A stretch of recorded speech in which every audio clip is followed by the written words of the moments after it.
Hi everybody, it's Beth at West Coast Wool, and this video is all about our Bird Dance Block of the Month program.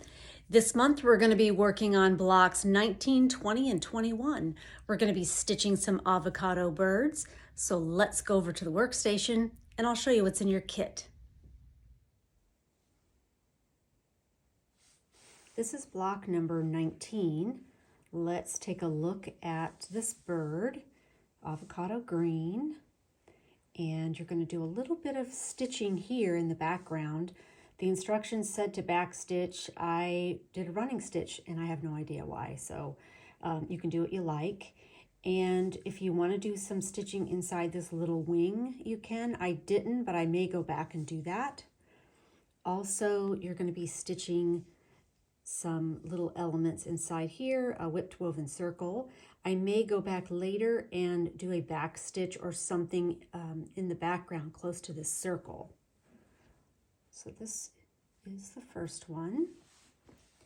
This is block number 20. You're going to do some more stitching in the background and some eyelet wheels. And I left the stitching on this blank. I didn't do anything in the background, but I think I might go back and do more. And I kind of left this open. Sometimes it's a good idea to leave it open so your quilter, or if you're going to quilt it, can do something on the inside.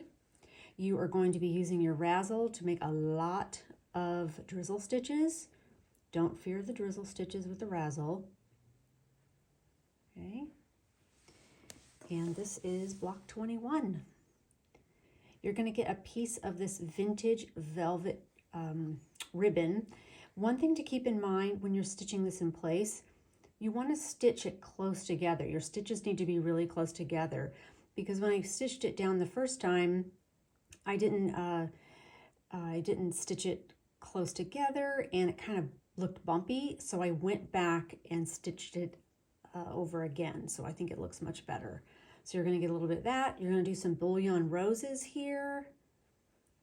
Got this cute little blue element here.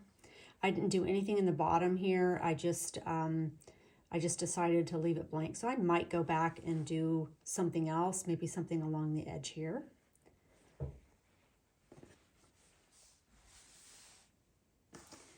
Here is this sand colored wool that you're going to get for your background. You'll get a piece of avocado for the birds. Your layering cottons will be these pieces. You'll have a couple of pieces here for the birds. You will get a spool of this razzle. You'll use quite a bit of it. A piece of this vintage velvet ribbon. And you will also get some of this silken pearl. This is called Plum Marmalade.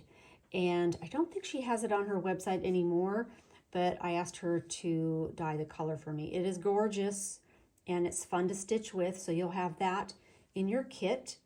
And there you go. That is what we're going to be doing this month. And let me know if you got any questions. See you next month.